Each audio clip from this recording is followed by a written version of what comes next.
Hello everybody and welcome. This is World of Info and we're starting right away. Duha Muhammad at the controls. I'm Najla Naguib with Dr. Amr Mabrouk and we'll be with you until 5 o'clock, so stay with us.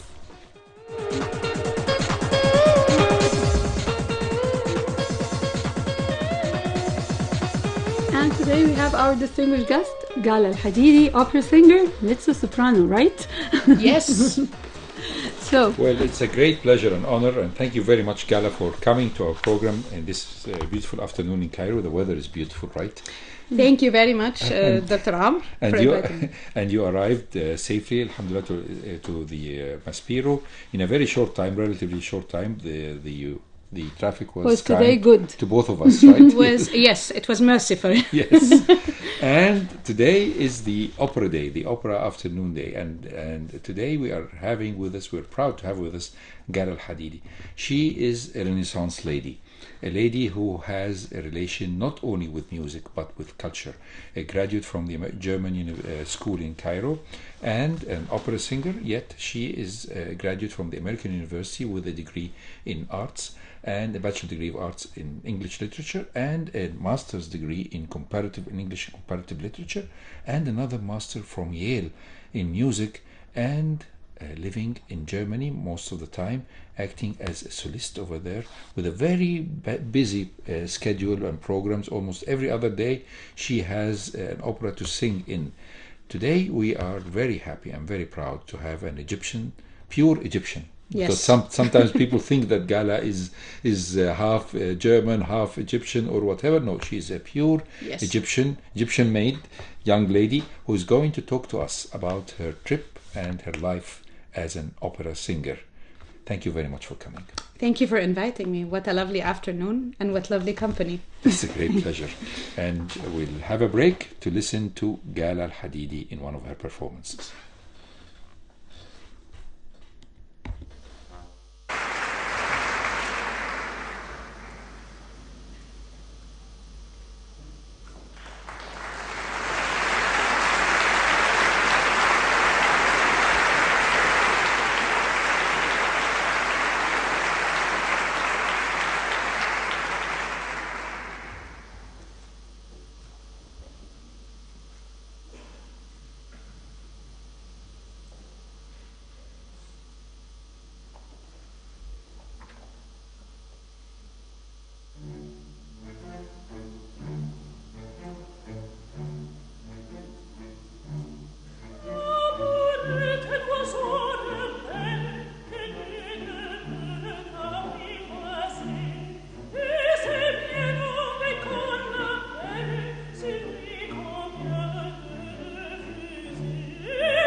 Great talent. Wow. So Gala Hadidi, opera singer and mezzo soprano, with us today. Yes. Where shall we start with? I mean, should we start with Carmen? Because Carmen is one of your favorite performances and you have done it 50 times. Yes. Or should we start early in the 19th century, in the late or in the second half of the 19th century with Bizet and Carmen, how he made it as one of the most played operas in the world, and the reason of his death, because he was very sad with how the people received it. Tell us first about Bizet, and then we'll go about Gala and Carmen. Well, I will start by saying the novella of Carmen was written by Prosper Mérimée, and it was written in a traveler's journal. So each week they had a different chapter from Carmen. There were 4 chapters. The first 3 chapters discuss the story of Carmen, and the fourth is a description of the nature of Spain, the landscape of Spain. The novella was actually completely from a male perspective. Carmen was a gypsy and a completely fallen woman, not the romantic version that Bizet turned it into. Bizet got the contract from the Opéra Comique to compose an opera, and he chose the subject of Carmen because, similar with Shakespeare, whenever he wanted to make a commentary on the society, he always turned his characters to be in Italy or to be in other countries. So the Bizet started composing Carmen, and back then when he composed it, he left out the 2 arias, the 2 famous arias, the Habanera, which you just heard now, and the Toreador song, Toreador, this one, he left it also out. So, and he had 2 librettists who wrote the words, the phrasing and the words for his music. The director of the Opera Comique came to him and told him, no, I need 2 tunes that really attract the audience. So Bizet not only composed the music of the Habanera, which you just heard, he also composed the words and himself. He wrote the words, and actually the most meaningful words of the entire opera are in this aria. She's talking about love is unattainable. When you run after it, it runs away from you, but when you actually forget about it, it catches you. Okay, and Bizet turned Carmen into a romantic type of woman. He turned her into a lover, and he restricted the entire story to just 2 male characters around her, which are Don José, the man who kills her at the end, and Escamillo, the torero, who she falls in love with in the second half of the opera. Bizet composed a beautiful opera from his perspective, and he was known to be very frantic about his compositions. He was a perfectionist, so he never accepted also his compositions. Like, he always wanted to perfect things. That's why we don't have many works from Bizet. Unfortunately, he died very young. Yes, but also everything that he composed before being young, he destroyed himself. So we only have Les Pêcheurs de Perles, Carmen, and L'Arlésienne. The director of the Opera Comique, knowing that, he made us a young guy, an assistant, run immediately after the general rehearsal to take away the partitura, the orchestral parts, so that Bizet does not destroy it. When Carmen was premiered, the audiences were completely in uproar, but actually as a demonstration against it, because it was the first time in the history of the Opera Comique that a low life, or a woman of not a Great great society. stature of the society, to be the title role, the main role on stage. So, and they were, afraid for their daughters who are 16 years old to see something like that, all the debutantes who were attending. So it actually failed. A couple of months later, 3 months almost, he died after that. From a heart attack, and it was totally devastating for the whole world. So a man with great talent like this. But who stood on his side was the famous German philosopher Friedrich Nietzsche. Yes, Nietzsche himself. Exactly. He was the best friend of Wagner at the beginning of the century, and they had a fallout. So they became enemies. So to kind of, tease Wagner, he wrote, there is a new composer in France, just composed Carmen, and it will be a huge success. People will not forget it. So even though the audiences refused it at the time, Nietzsche actually foresaw that this opera is going to stay in the cultures, and as the most famous opera. It's actually the most famous opera worldwide. Yes, it's the most opera. It is maximally performed with the maximum repetitions and performance all over the world, and this gives it a great special part. But again, we go back to Gala, because Gala, voice from the very first moment. You said that the first time you went on stage was when you were 4 years old. Yes. This was 5 years ago? Yes, exactly. Actually, we'll make it 7. So, you were 4 years old in the German school on the stage, and you didn't have any fear. You were fearless. I loved it. I went on stage, and I was supposedly in a theater, in a small play for kindergarten students. And I just went on stage, and I immediately, of course, forgot what I was about to say. So I just looked. Stuttered for a minute. I started stuttering for a minute, and then I had the option of either walking off stage or remaining in a character. Or rushing to your mom and saying, Mom, I disturbed you. Yes. Or continuing to stutter as a character. So I built a character around the stutter, and I stopped stuttering, but I built a character, and I put my voice a little bit higher, and I spoke a little bit as if I'm a Mickey Mouse, and the audiences loved it. That was the moment where both me and my parents knew I'm happy being on stage, or I'm comfortable being on stage.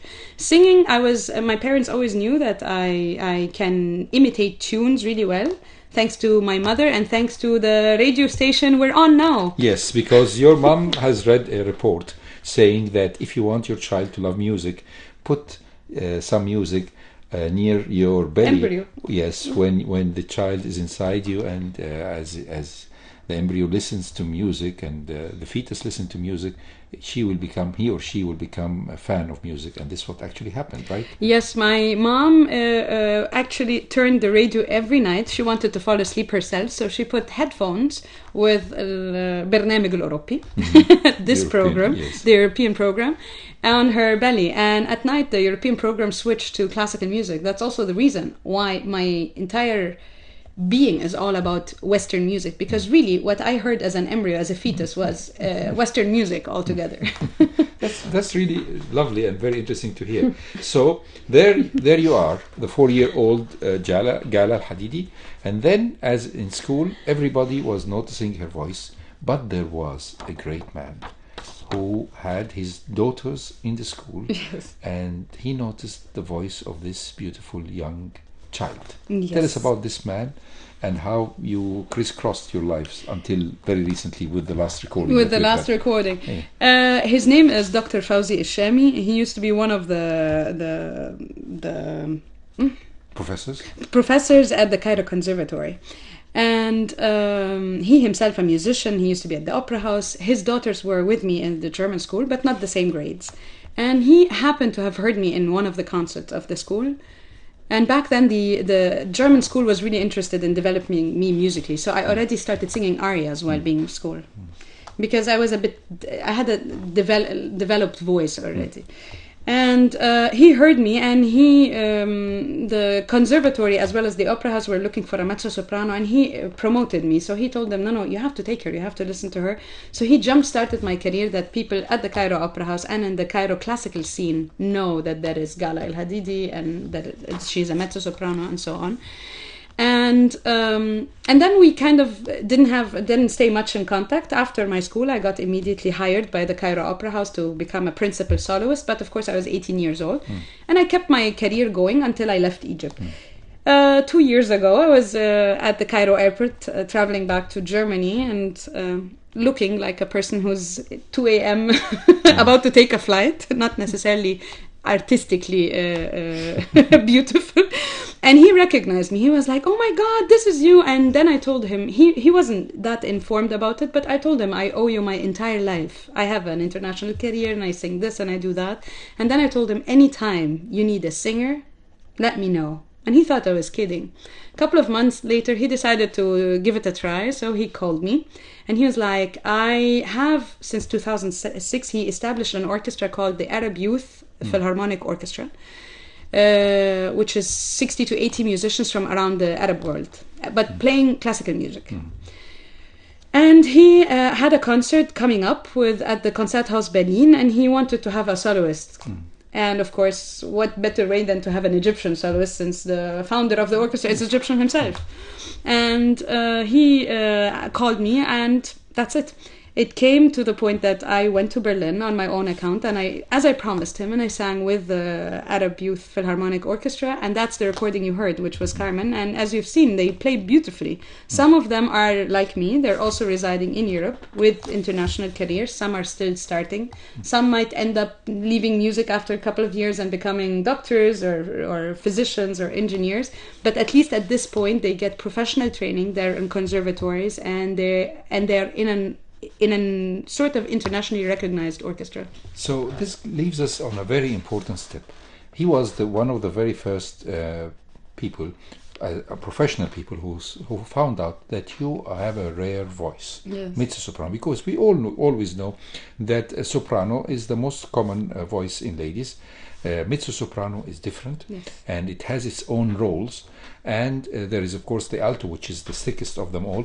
But mezzo soprano has a lot of roles that no soprano can do. And mezzo soprano are rare, and they are femme fatale. Right? Mostly, yes. Yes. So for a young girl that is 17 years old, she cannot go and performing a role of a 30-year-old femme fatale or an important character in the opera yes. itself. So you made a decision that has really changed your life and changed you not from just an opera singer but to a Renaissance lady. So tell us about this point, please. When I was 17 and I'd been given the chance to stand on the main stage of the Cairo Opera House, after that almost everyone immediately asked me, "What will you do?" My parents as well as my teachers were more in favor of the fact that I go directly into conservatory or music school, whether in Cairo or in Germany, to continue my music studies. The point is, I kind of felt there are two things, two sides to this story actually. One side that sometimes you meet people when you're very young. Most singers, female singers, start higher. We have softer voices.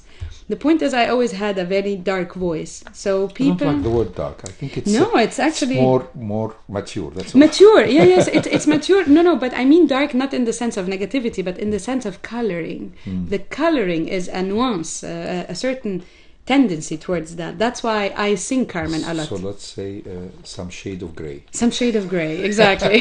Not 50 Shades. That's not 50 Shades. Oh my God, no.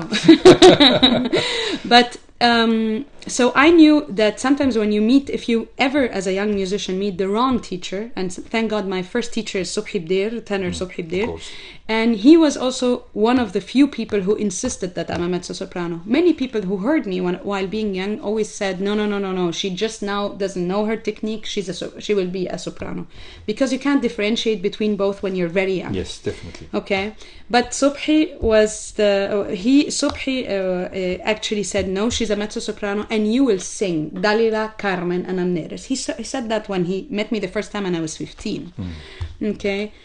So knowing that I want to prepare myself for those roles, and knowing that I still have time with my voice, I'm not required to sing those roles below 25. I decided to actually enter university. I joined AUC. If it was up to me, I would have joined the medical school Wow. because I wanted to be a surgeon. But my parents told me there is no way that you can combine a medical career with a musical career. But actually they're right. But I know your uncle, who is a very famous physician, a friend of my dad, my late dad, Dr. Tahsin al-Hadidi. So medicine runs in the family, right? Yes. But I wanted to be a surgeon though. Yes. So in any case, I joined the AUC American University in Cairo, and I decided to go for studies that would open my mind. So I went into the arts. I have a bachelor's degree in philosophy because it's the mother of all sciences. Yes, and AUC teaches continental philosophy, which is also gives you a history of Europe. Yes. Okay. And after that, I did a master's in English and comparative literature, and they allowed me, because I was already by then an established opera singer in Egypt, but also a student at AUC, they allowed me to do a first thesis of its kind about literary transposition into music. Thus, I wrote about this transposition of the novella by Prosper Mérimée called Carmen into the opera that we all know by Bizet. It's totally different in the, Yes. in the famous There, characters. yes, I also analyzed it literary because it changed. I analyzed the character because it changed. Carmen is completely different, two different characters in both works. And also I decided to analyze it musically, how, because Bizet's music, this, the habanera is tam, param, pam, pam. It's a fall. And actually it depicts the fall of men, that people who see her, they don't stand a chance other than to fall for her. Okay? Already from the beginning of the opera, he put everything that will happen in the opera in the music. Before even the words, you know. It's a great. It's a pity. He was one of the greatest talents. Yes, it is.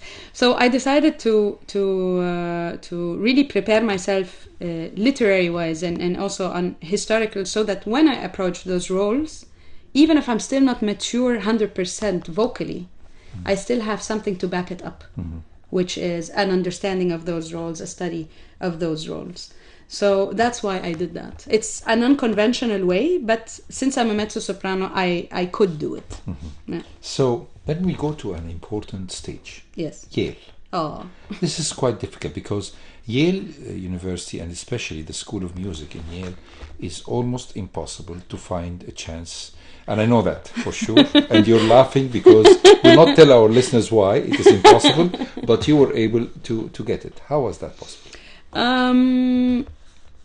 Oh my God. I finished AUC, the master's degree. And back then I had really a huge series of concerts at the Opera House. But I started feeling that I went too straight to the top in the classical scene here in Egypt. So I started getting scared about going down, that the curve would start going What down. goes up must What go goes down. up, exactly. So I said, no, I'm still very young. I need to do something with my life. At that point, I started talking to a couple of people. One of them was the newly appointed music director or music teacher at AUC, John Baboukas. Yes, he's a very nice man. He's a very nice man, exactly. John, he could see that I'm looking for something new. I want to try something new. And already back then I had ties to Europe with master classes, because I took master classes with Merlin Horn, Tom Krause, and so on. But I told him I need to do something else. So he sent an MP3 of my voice to Yale. And back then Yale had already closed its application deadline. They wrote to me. They said, if within a week you come to the audition and you pass the audition, we'll guarantee you a spot there. So it actually, thanks to my mom, because she took the initiative immediately and we booked flights to the United States. And as soon as I opened my mouth there, I don't know, it might be luck, it might be political luck, it might be that I'm good, you will never know. But I know that everyone Definitely at the good. music school told me that I'm the first Egyptian ever. Yes. And they only take 6 students a year in the vocal department. 6. So me and another 5. So it was a huge honor. And to make my life easier, they decided to give me the answer right away. Usually they wait a couple months later to make decisions, but they gave me the answer right away. It was a scholarship or partial It scholarship? was a scholarship and a fellowship. Really? Scholarship paying the tuition of the university. That's The very fellowship is giving me money to teach the undergraduates how to sing. MashaAllah. So it was really, oh my God, this was the toughest 2 years of my life. Yale is absolutely no joke. It's first of all it's a Ivy League university, but also the music school is tough as hell. And one of the most prestigious music schools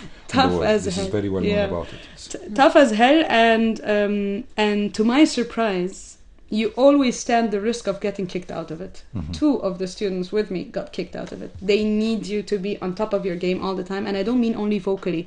They insisted on us taking regular academic classes. thanks God that I already have an academic background, yes. that I could pull through those Philosophy classes and and art. philosophy and literature and so on.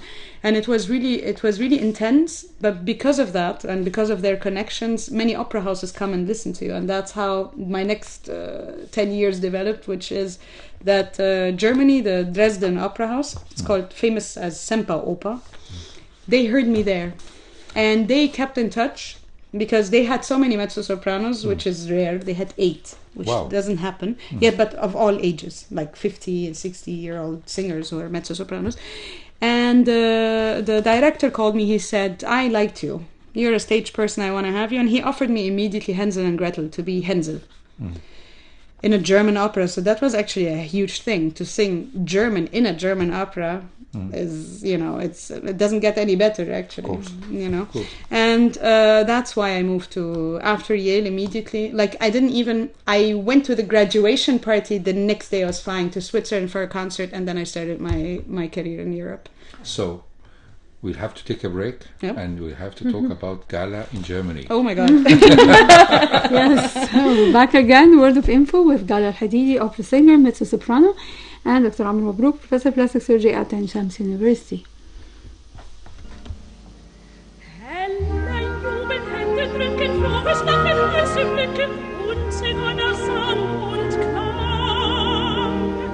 Lorbeerkränze, rote Rosen, milde Tänze, leises Gosen, schar das Reisen süß und bang. Und wenn es so schöne Feier, ich stand nicht auf voll Seligkeit, im Haare einen weißen Schleier, ach, der Freud, dieser Freude. Ja, das war der Traum der Seite, sie sind mir immer nun vorbei. Wie liegen diese Seligkeiten auf so weit, ach, gar so weit. Weißt du es noch? Denkst du auch manchmal der Stunden? Süß war der Rausch, der uns im Taumel umgab. Weißt du es noch, was wir besiegt empfunden? Weißt du es noch? Weißt du es noch? War auch der Licht nicht mehr Traum? Schön war doch. Kaum gefunden, kaum erkoren, nun vergessen, schon verloren, und ein Gatten endlich sein. Andere Menschen, andere Städtchen, andere Liebe, andere Mädchen und ein Leutchen ganz so fein. Alles Glück, was wir besessen, du setzest gleich die Nässe aufs Spiel. Ich liebte dich so unermessen, ach so viel, zu viel. Ja, von dem Ding, das wir strecken, verbleibt uns die Erinnerung kaum. Und alles, was wir einst erlebten, war ein Traum. War nur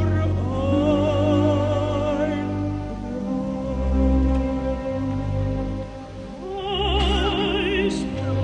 Weißt du es noch? Denkst du auch manchmal der Stunde? Süß war der Rausch,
afternoon. A really enjoyable afternoon. And Gala Hadidi, and with who? Two famous people and a great orchestra. Tell us, please. I mean, these are two famous. Yes. Who is the tenor? The tenor is the Peruvian world-class Rossini singer Juan Diego Flores. The one and only. Yes. The highest paid tenor, by the way. And the conductor is? Christian Thielemann. Himself. Yes. He is almost considered in Germany a god in the music world. And he's Grammy nominated and everything. And he's your mentor. Tell us about how this gentleman has changed to be the mentor of Gala Hadidi, with him living in a very high ivory tower in Germany. Yes. So you were heading to Germany after the Masters, right? Yes. I arrived there. I did this Hänsel and Gretel and another opera. And then back then the opera director told me, we don't know, this is an opera house that's in East Germany, and East Germany, if you all know, is suffering still a little bit from racism and not being able to be very open towards all cultures and so on. And back then Thielemann was about to get his contract in 2 years, so he was doing the New Year's Eve concert with the ZDF, the German television agency, and the main superstar for that evening would have been Renée Fleming. And who is the most famous American soprano. Okay, and she, by the way, she just resigned. She just gave up the career of active singing. And back then, she didn't arrive. There was a snowstorm in New York, so she couldn't arrive on time for the first concert. And the general rehearsal was taking place, and I was, of course, being a part of this opera house, was just listening to the general rehearsal. And Thielemann there was security, there was everything. You can't really approach the stage from the sides. And they were looking for a soprano to replace Renée Fleming, but at the same time they had the encore, the extra song was I Feel Pretty from West Side Story. That's where the first time I heard Gala was singing I Feel Pretty. Oh, really? Yes. And we loved it, both of us. We watched you very carefully as you were singing it. And this was in Art Mart, and I remember that very well. Oh, thank you. So I was down in the audience, in the auditorium, and next to me, I didn't know, was the director of the ZDF, the German television, and I kept saying, but I know I Feel Pretty, and all the Germans around me, well, if we're Germans and we don't know it, the one coming from North Africa will definitely not know it. And I know it, because I sang it at the Cairo Opera House gazillion times. So in any case, the director of the ZDF the television told me, do you know the conductor? I told him no. He told me, well, this is like the most famous conductor. If you don't know him, just walk on stage and start singing. If you sing well, you just audition for this famous man. If you sing bad, he doesn't know you anyway, so you can just disappear again. In the crowd. In the crowd. And literally, I jumped on stage in the middle of a general rehearsal, in front of all directors, in front of politicians and everything, and I started singing in the second verse of I Feel Pretty. Christian Thielemann, the conductor, turns to me, looks at me, of course furious, who dares to bombard his stage. So you went on unannounced? Unannounced, completely. He had started tam tam tam para para pam, and I just started singing.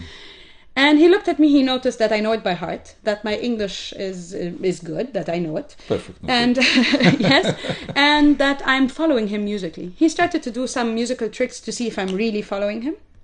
And I followed him. We finished the general rehearsal in front of everyone. He said, can you please sing tonight at the concert? I would like you to sing.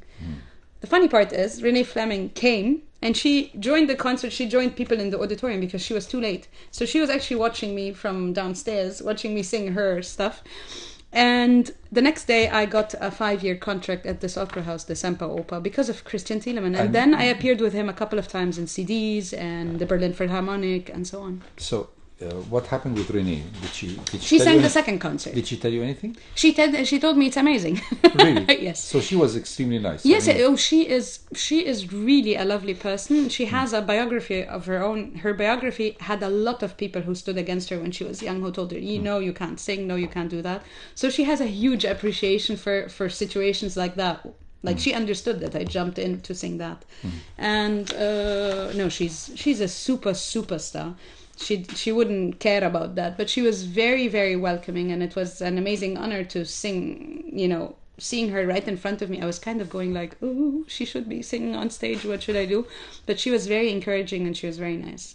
But again, we've just skipped an important part. Yes. You said you sang with Telemann, with the one and only Berlin Philharmonic. Yes. Tell me about that, because Berlin Philharmonic is one of the greatest, most prestigious orchestras in the world, and they are very picky, and they are not modest at all. And of But the course, Staatskapelle, the one from Dresden, is even pickier. yes, and of course, Berlin Philharmonic is the Berlin Philharmonic. Yes. And it's where Herbert von Karajan was the main conductor, and it's where Furtwängler before him, and so Yes. everybody for him, Berlin Philharmonic is very special. So tell me about this concert, please. We did the opera Electra concertant, meaning in concert form. Okay, and this was for a recording for Deutsche Grammophon, and the Electra, I was actually doing a smaller role. The only mezzo roles that were there were either the mother of Electra, which I don't qualify for, at least visually. I mean, music-wise I can sing, but visually I cannot be the mother of someone who's like end of 40s. And it was really an amazing cast. It was René Pape, the bass, Evelyn Herlitzius, the Electra, and then Waltraud Meyer, the mother. And I was in a smaller role, and it was just impressive. I mean, first of all, when you work with those big orchestras, by the way, the extremely big orchestras, they don't even need the conductor. They know very well they can play anything without the conductor. It happened several times. One time there was a shot of electricity, and Berlin Philharmonic continued playing without a conductor. They're a different liga, as they say, or a caliber, as they say. At the same time, when you work with someone like Telemann, because Telemann is known for doing Wagner a lot, Mahler and Bruckner, those very loud composers. But by the way, he loves singers to death that he's willing to make a piano play an orchestra play piano, play soft the entire evening, so that the singer doesn't have to strain his voice. He is known for that. Like, he loves singers for that. So it was, I mean, you have the best orchestra, the best place, the best conductor, amazing artists next to you. And there was audience, right? Yes. It was a live recording. Until now, I've done really live recordings. Those, of course, if you screw up, then it's recorded. But at the same time, you also get the energy that I'm transmitting to the audience. This is very different than when you record something that has a montage. And in a studio, it's very, very different. So it was an amazing experience. I would never forget that. I loved every second of it because everything was so on a high caliber. And again, I had the honor of singing German. Because for me, it's like here, anyone arriving in Egypt singing Arabic in Egypt. It's more important than for the country to speak the same language or to sing in the same language. So for Germany to sing German, to allow me as an Egyptian to conquer the German opera and sing German operas is already a high prestige. So let's go to a very important critical point, because it's very important to be conveyed to the listeners. In order to be a good singer, you have to have two things. The most important thing, of course, is training, and the second important point is you have to take care very much about your voice and your health and your habits. So you are living trying to keep your voice by all methods. So of course there is no smoking, there is no drinking, there is no. And how many hours do you train per day? When I was young, it was much more than now, because I had to perfect the passages in my voice that were not really yet clear or as strong enough or as evened out with my voice. Now with singing, I really sing a lot. Nowadays, I don't have to do it very often, but definitely an hour a day.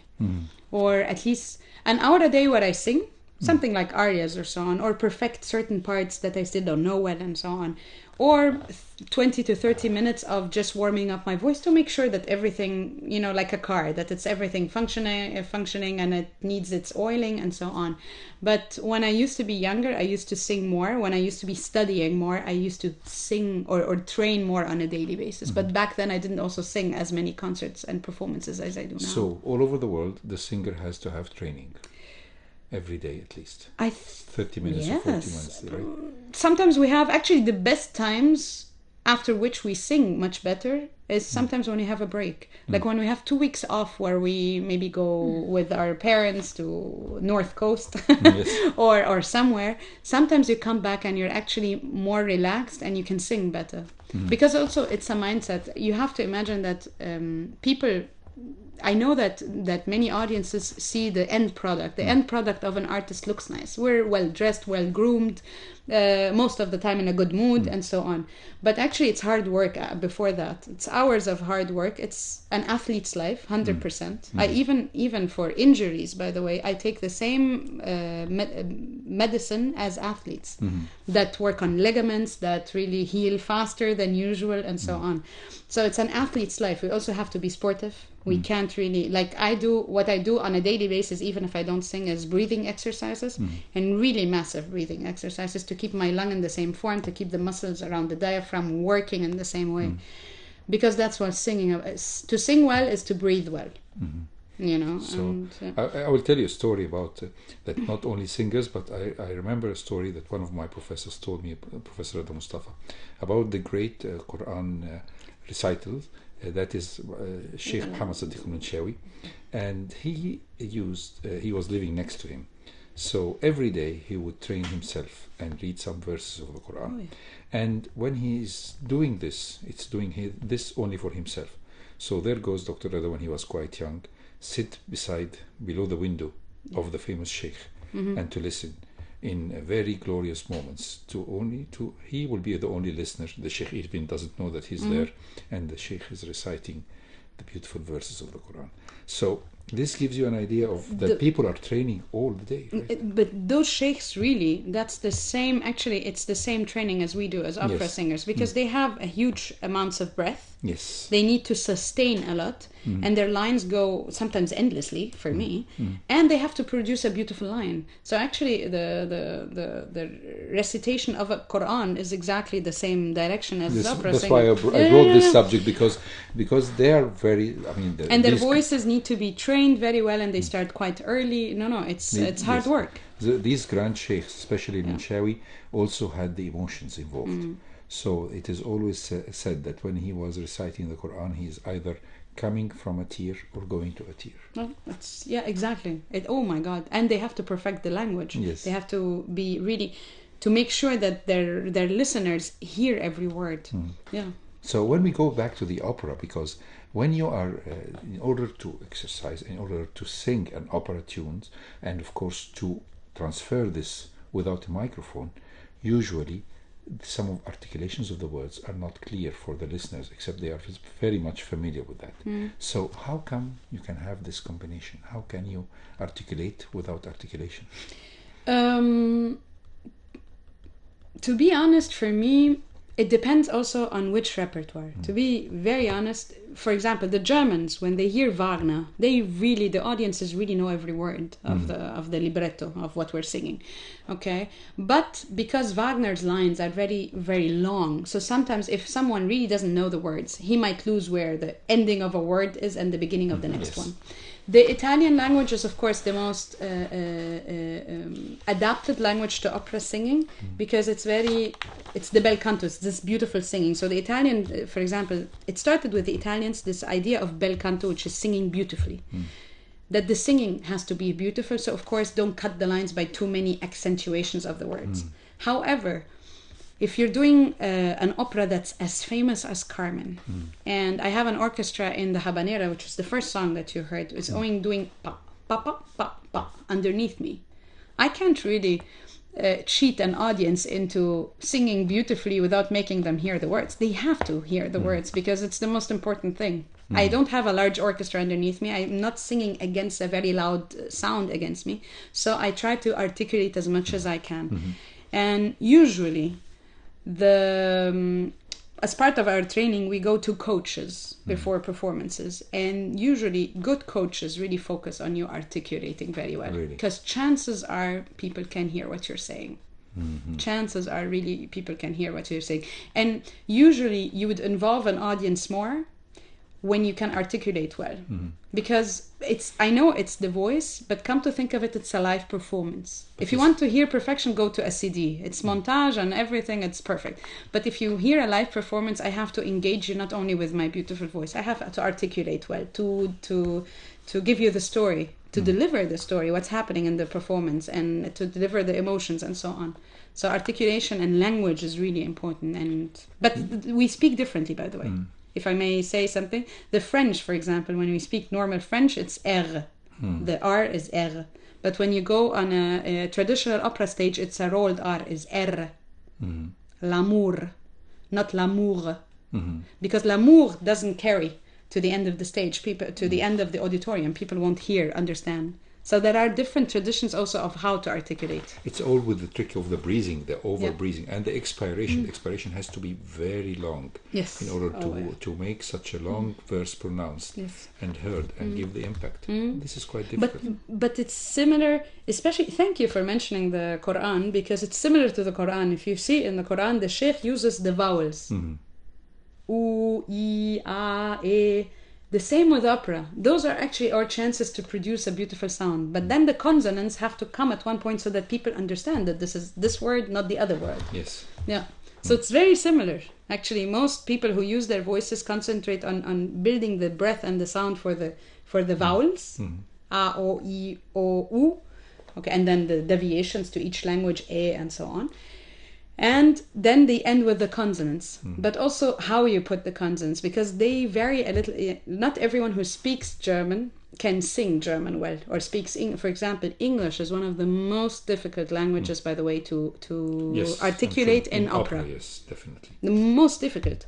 And then you would have people who would say it has to be an A because it's British English, and then others who say no, it's American, and so it's really difficult. So it's a different technique, and we have to go to certain coaches, and with time you develop the idea and you understand where you're going. So yeah, for me at least, I try my best to articulate, even though he knows that sometimes even these grand sheikhs, especially for example Sheikh Minshawi, because he was suffering from bilharzizes, so by time his liver was aching, and therefore his voice has changed from a tenor almost to a counter tenor by time, and from a baritone to tenor and then counter tenor. And that's why recordings of Sheikh Minshawi, as he got older, I mean he died when he was 47, as he was getting to the end of his life, his voice became more softer and more lovable by time.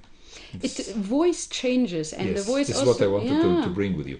So voices changes, right? Yes. As you get more mature, you sometimes lose some of the syllables. For example, like Kulthum, when she has changed the pick of her songs as she got older, so she lost some of her expiratory efforts. So she went on shorter syllabus songs and shorter syllabus verses. She has that luxury. I don't. I have to sing what's written there. Yes, this is what I wanted to bring. That's why sometimes the opera singer, like famous soprano, was forced to retire or something like that. Yes, voices change, and voices change really a lot. And the other thing is, it changes also on a daily basis. Hormones change our voices, mood swings change our voices, what's going on in our private life. That's why we need to have a basis of technique to support any change or to cover up for any change. But for example, when I started, I was much higher, and not higher, much lighter. I could do younger roles. Now with age, I'm becoming more dramatic. With certain sopranos, if they're doing the very young lover roles, if their voices don't develop into a certain maturity, maybe after giving birth and so on, they don't develop maturely, they sometimes are forced to stop. And of course, with worst case scenarios is if you overdo it and your voice cracks, yes, exactly, cracks, folds, yes. because you didn't support it with good technique and with good breathing. But we don't hope for that. But really, our voices definitely change. I sound much more different in the last 2 years than before. I still have the same character or the same vocal character, but definitely the voice size and coloring and pitch change a lot. The range. Who is? I mean, you're a great fan of who? Maria Callas, for example. I'm a great fan. Who's not a fan of Maria Callas? I'm a great fan of her. I know that live she sounded better than recordings, because back then the recordings didn't really pick her voice. And I like her emotions. She puts amazing emotions in her singing.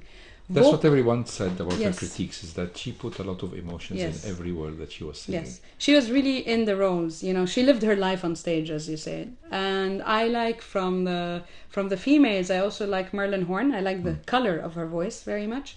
and Jessie Norman. I love also the color of her voice very much, the style of her singing very much.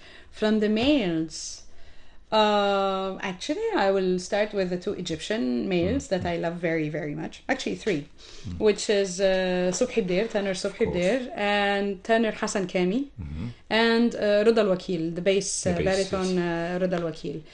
And there are others, but those I witnessed really up close, and I really enjoyed their voices, and I enjoyed being on stage with them. And they're very great gentlemen. And they're great gentlemen, of course. So, yes, I know that we always have a tendency to speak about people abroad. No, I actually started with music appreciation with the tenors and the sopranos in Egypt as well, and the mezzo sopranos in Egypt as well.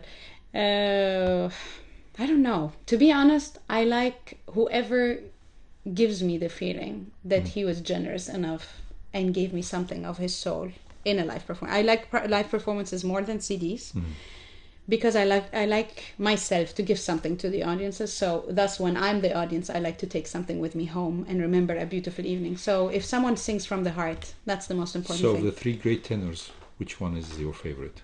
Carreras, Domingo, or Pavarotti. Or the famous Pavarotti. Pavarotti, I mean, regardless, he has recordings where he did that and that, and the voice did this and this. But to be honest, this smile and this generous being, he was a generous artist. Yes, he did mistakes, and maybe on professional level, people find mistakes or technical mistakes or whatever. But he reached my heart. And this is what I hope to do. I hope to reach someone's heart. I don't necessarily care that someone says she's perfect. No, I want to reach someone's heart. Then I've done my job. And I think this is what it's all about with Pavarotti. He wanted to be there for people and reach someone's heart. Alone, by appearing on stage, he had an amazing, huge smile. Yes. You just didn't know why he's smiling, but he's smiling.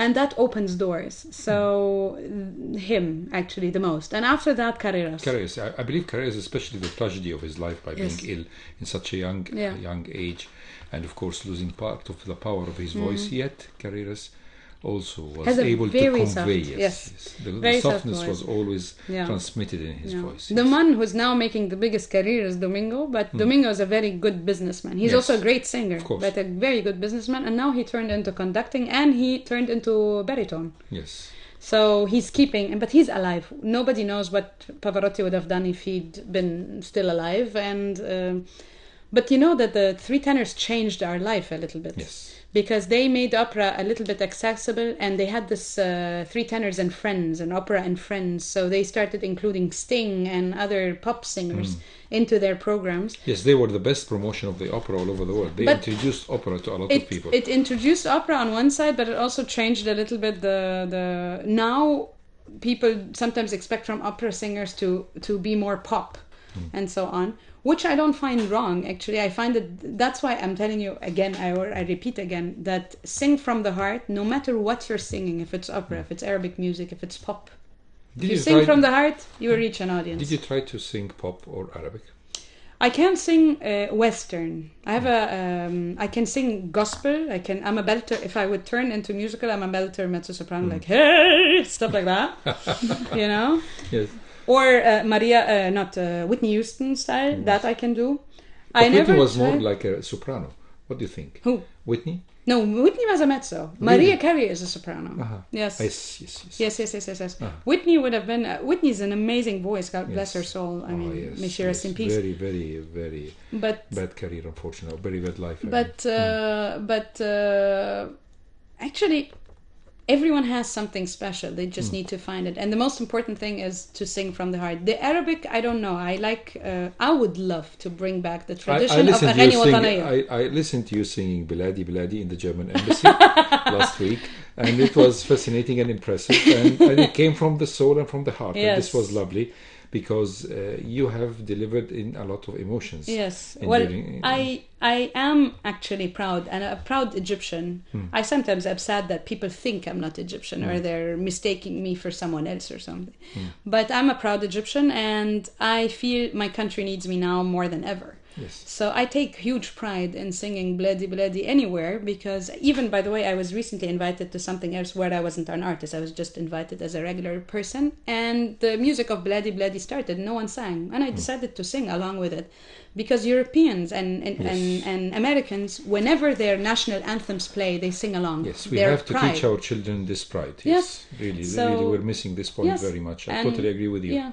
So I sing it whenever I can. I show I'm Egyptian whenever I can. And I just want to say I'm an Egyptian who is in Western world and is trying to prove that Egyptians can do something in the Western world and can compete on an international level in their classical music business. But by the way, Egypt has a classical music tradition. Many of the composers like Camille Saint-Saëns came to Egypt to compose their works. Verdi composed the Zaida for Egypt. So Furtwängler came to Egypt in the early 50s to conduct. Yeah. So Egypt is important. We just forget this. So I hope that we actually reinstate classical music and reinstate love through music, or reinstate that music is an international language and we can reach people with this language. I definitely sometimes don't speak Czech or something, but if I'm singing in the Czech Republic, they feel immediately a connection through music. So it's a good ambassador. Like, music is a good ambassador for Egypt, and we should use it even more often. Gala, we are very proud of you as an Egyptian, and we are proud of your love to this country. Thank you. And we are very happy that you shared your love to Egypt on this final few words. I have to thank you, Dr. Amr Mabrouk, for inviting me, and Miss Najla for inviting me, and it was a lovely chat, and you know a lot about music, and I'm very grateful for that. No, we have to leave you now, but we'll leave you with a beautiful song of yours, right? And you promise us to come back again. Of course. To give us more about every time an opera singer in Europe and in the world, an Egyptian opera singer. Thank you very much. Thank you. And by this we come to the end of Word of Info with Gala الحديدي, opera singer and Mezzo Soprano. Dr. Amr Mabrouk, Professor of Plastic Surgery at Ain Shams University. Du'a Mohammed was at the controls. I'm Najla Naguib. See you next Thursday, same time, same station, FM 95.4. Puccini's famous poem, but a little-known version by Ruggiero Leoncavallo.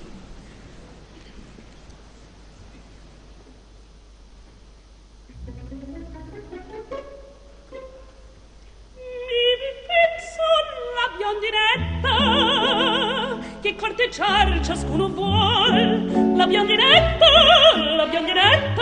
che corteggiare ciascuno vuol.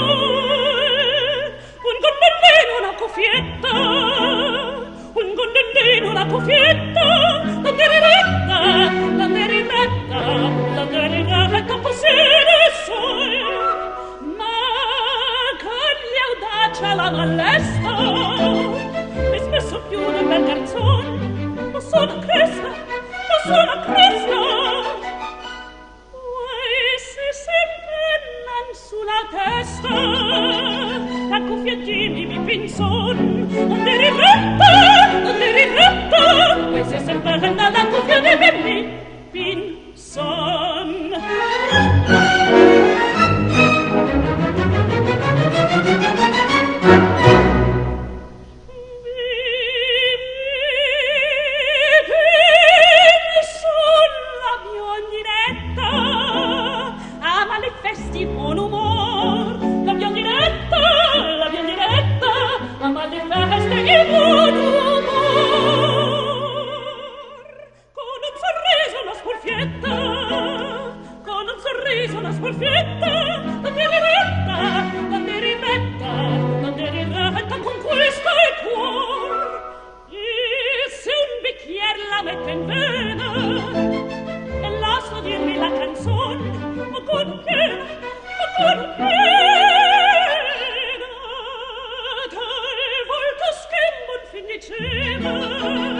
La cuffia di mi pinzone